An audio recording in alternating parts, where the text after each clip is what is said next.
Okay, thank you for watching my video. This is a video designed to hopefully share with you my idea for a solution to the problems associated with Brexit. And I should say right at the outset, many people have given opinions about this and we're all sick of hearing it. I hope this is slightly different in that this proposal, this suggestion, is designed more to address the divisions in society that have been caused by the Brexit discussion and of course the process itself, but to try to solve those divisions in our society, to bring together those people that are in the camp of Brexit and those people that are in the camp of Remain, because that division in our society, I've never experienced anything like it in my lifetime and I don't like it, I must say. I should say also, by way of openness, that personally I'm a strong supporter and always have been a strong supporter of Remain. That's just me. But I'm also aware that we had a vote on this issue and I was in the minority. It was a fairly fine vote, but more people supported leaving the European as it was than supported remaining in it as it was. And we ignore that sort of thing at our peril. We should bind ourselves with handcuffs to a particular course of action, but we must take it into account, otherwise we're not being true to ourselves. And so this video sets out what we can do to bring those two sides together constructively and also to deliver the political and societal output that we wanted whilst staying friends with our European neighbours and friends. This might sound like it's a panacea, a magic wand being waved. It isn't. It's a difficult process. The process will take 4 years to complete. But in fairness, so will the current expected Brexit process that Mrs May, our Prime Minister, is pushing forwards, because you'll have the transition period, the extension to the transition period, and the further backstop. This is going to take 4, 5 or possibly more years. My proposal, which I hope you'll agree with, will take 4 years and it's done. And during those 4 years, the steps in the process are designed to heal, or to try to heal, the divisions in society. Okay, you will notice I'm posting this video anonymously. I'm using the pseudonym Wonko the Sane, which if enough people watch this video, I'll post another video explaining why that particular fictional character was chosen. I think it's quite appropriate. I like that character. But the main reason I'm doing that is I'm fed up with personality politics. This policy is the policy of that particular person or that particular person, and actually the business of government is a serious business of delivering the society that we want, that allows us to live our lives the way that we want to. It isn't about the personality of the person that does the things that set that society up and make sure it carries on being fair. Otherwise we just end up with game show hosts as our bosses all over the world, and these guys are talented in the ways that they're talented. But are they the best at being government? I don't think so. Being in government? I just don't think so. And so I want these ideas to be out there and to be discussed. My hope is that if you're watching this video and you like it, you'll write some, or if you're watching it and you don't like it, you'll write comments below. But please, when you're writing those comments, don't fall into the trap of saying, oh, this is Brexiter nonsense, or it's Remainer wishy-washy, Remona, I hate that word, it's Remona comments. Try and be objective, because the whole point of this is to try and bring everyone together. Within my group of friends and family even, there are people on both sides of this camp, and it's a topic that we absolutely hate discussing, because you quickly separate into one tribe supporting one side and the other tribe supporting the other, and then the insults start to fly. Actually, when you talk to these people one-on-one, there's not that much difference between what their views are. And so if we go through a formal process, both in politics, on the television and in our society, and that process really looks at what people want, those divisions will tend to heal themselves. Not completely, because you can't please everybody all of the time. So to come to the solution, there are 3 ground rules that I need to lay out, 3 things that we need to do to put this solution into context. The first is to deal with the very real problem of lying in politics. And it's not just a British problem, you saw it in spades in the last French election, We've seen it with our friends in America. We've seen it right across the world, where the truth is exaggerated, or in some cases outright lies are made.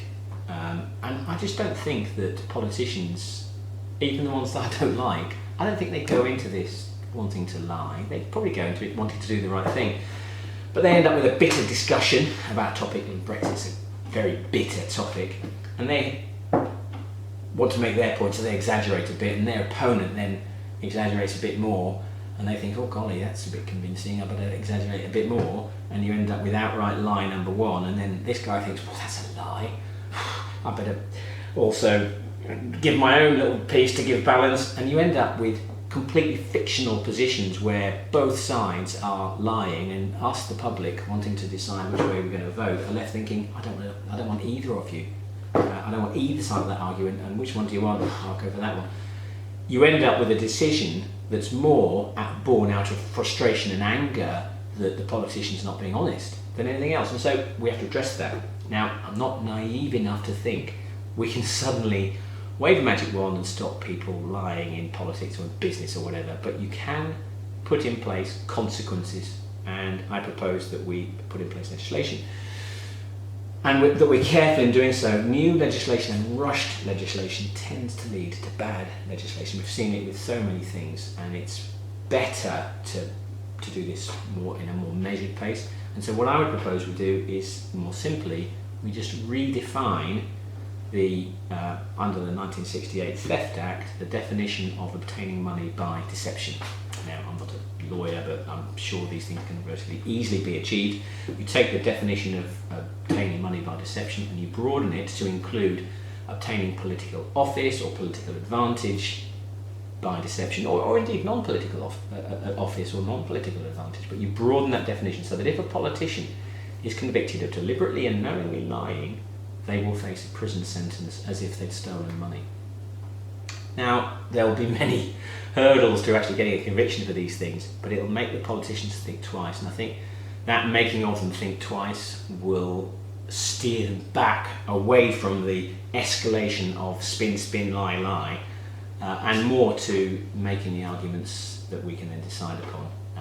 Also, we need to be very careful. This legislation must not be retroactive, because otherwise politicians will be frightened about something in their past. It needs to be very clear. This is only for things that are done in the future. Also, we need to be careful about parliamentary privilege, because we can't have politicians afraid to speak in Parliament for fear of falling foul of some regulation. That needs to be preserved.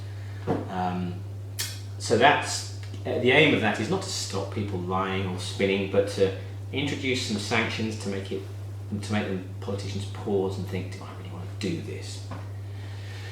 The second of the three things we need to lay out before we get to give you this solution is social media and news sites that are either formal or informal news sites. And increasingly people will go onto Facebook and they'll click through story after story, many of which are entirely fabricated. And I'm not saying this is something that's done by Facebook or done by an organisation. I can post an article as I'm posting this video here and describe it as fact, and if it has a click-through link of enough people's Facebook pages, then readers of that article or watchers of this video will think it's fact.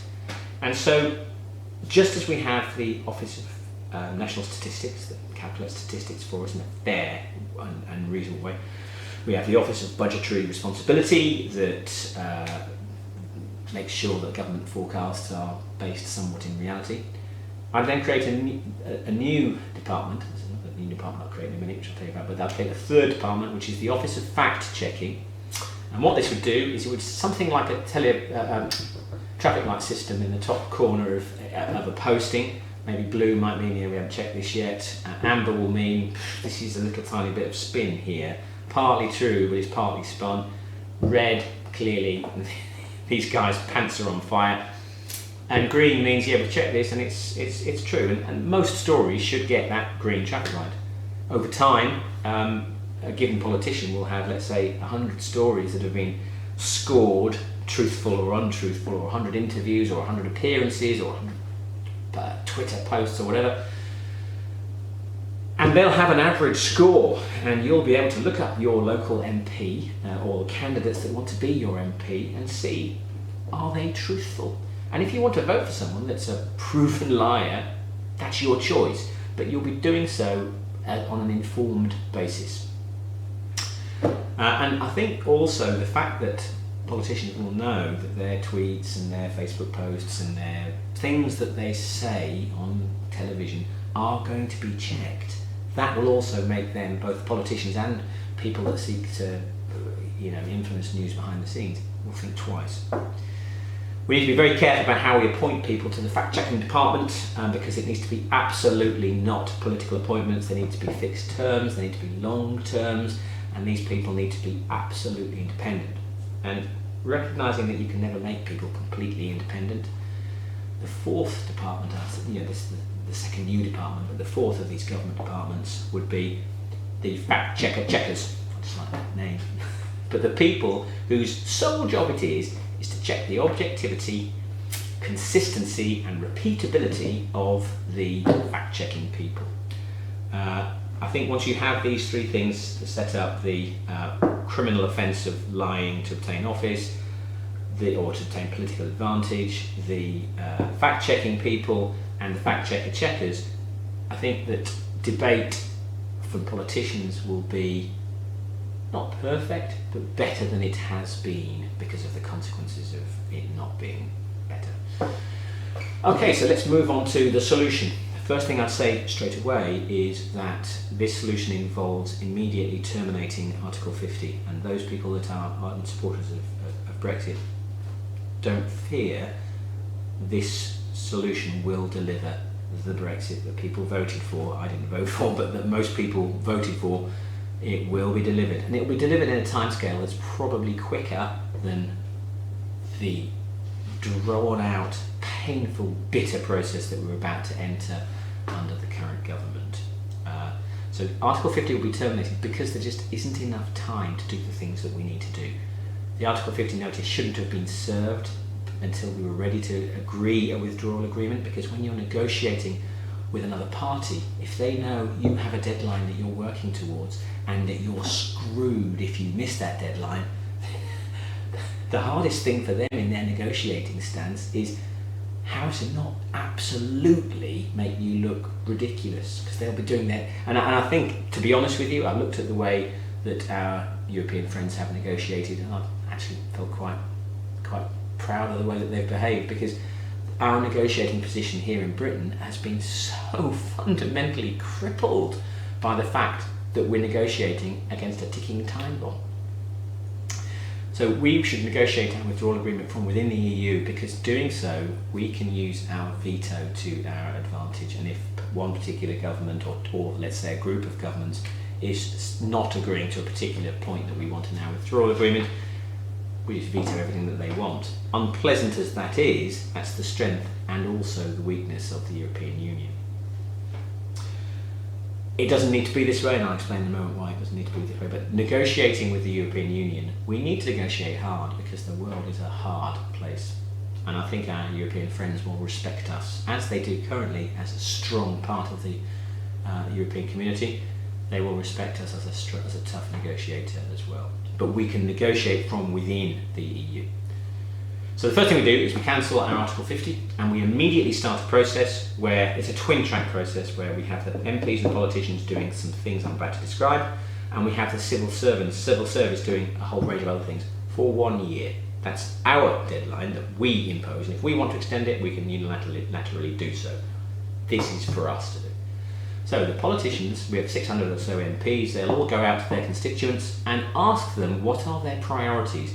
So when you are looking for your Brexit, is it more important that we look at immigration, or are you more concerned about contributions to the European budget, or is it the European regulations that you don't like, or what are your orders of priority, 1, 2, 3, 4, and different areas of the country and different sectors all have different competing views. Each week, politicians will have 1 hour or maybe 2 hours or whatever it is, a fixed time in the calendar to debate the ongoing feedback during that whole year from their constituencies. And they will debate the relative priorities, and they'll use the wonderful processes we have in our Parliament to really thoroughly air and debate these positions. So we have a clear set of priorities that are debated and discussed. And whilst this is happening with the MPs and their constituents, us, the civil service, which I think most people will agree is one of the best civil services in the world, our civil service will then, and I don't work there by the way in case anyone's wondering, they will then take all of this data as it's coming in and start to bucket those different views and preferences into probably 8 or 10 different buckets that will be particular types of exiting the European Union that fall into broad categories, where priority number 1 might be immigration, for example. Priority number 2 might be freedom of movement, and the different aspects of that. So we have these 8 different buckets that might be somewhere all the way from, on the one hand, you've got a hard exit from the EU, where we don't pay any leaving costs, and it's all very unpleasant, but we go straight to World Trade Organization and be damned. But on the other hand, it might be stay as we are, or even go further integrated into Europe. I doubt that will happen.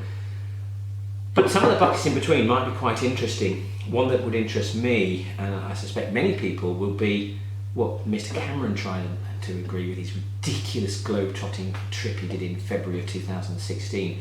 Set himself a 4-week deadline to negotiate something that was doomed to failure from day one. But that is to actually change the European Union from within, so that if that bucket was what people chose, actually you'd be exiting the European Union you don't like, but staying in the bits that you do like. And I suspect, by the way, the things that, certainly my friends and family, the bits that they don't like about Europe, I don't share their views, but the bits that they don't like about Europe appear to be commonly disliked in the Netherlands, in France. I was talking at work to a colleague, a contact rather, in Belgium, and he's very sad that Britain's leaving, and the reason that he's sad is, he says, well, the thing about Europe is it's got all sorts of wacky ideas. Britain's been the adult in the room and helped Europe to avoid some of those pitfalls, even the bits that, even for example the euro currency, which is quite strong and has performed very much better than sterling, for example, since the year 2000. But the structure of the European currency, because of Britain's tough position as that was being implemented, is a lot better. So they want to have us in, and so getting rid of those bits we don't like, actually, if we're arguing from within, we might find that those will just be agreed for. Anyway, so the civil service, I'll just get back to the solution. So you've got these 2 things. The politicians are going out to the constituents, they're debating every week for 1 or 2 hours, and those views, actual voters' views, people's views, not the politicians' views, the actual views from the coalface are discussed. At the same time, the civil service is putting them into buckets, and also the civil service is liaising with MPs and ministers about how we as a society will choose which of those buckets we want and which order the priorities will be in. And those different voting methods will then be debated towards the end of that year in the parliamentary time that's set aside for these Brexit issues. And Parliament will vote on a method that we, the public, will choose from all of these different buckets. And I hope, I can't influence that, obviously that'll be what the politicians decide, but my hope is that we, the public, will say, well actually I quite like option number 3, that'll be my first priority.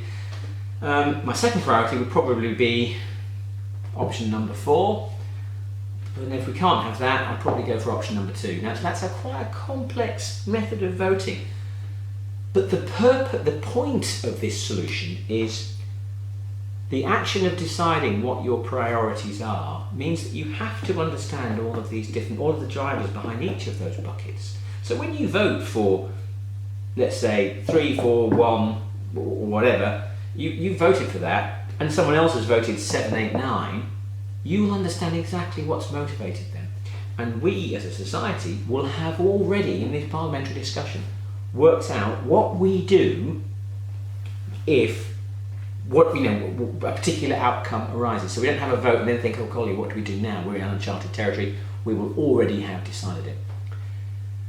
So at the end of that 1 year, the MPs have done their going out to the constituents, civil service has analysed the different buckets, and agreed and Parliament has voted for a voting method, at the end of that year, which will be April 2020, we will launch a referendum campaign, and the different people that want each individual different one of these outcomes they will say, well, I think it should be this, but these are the different priorities.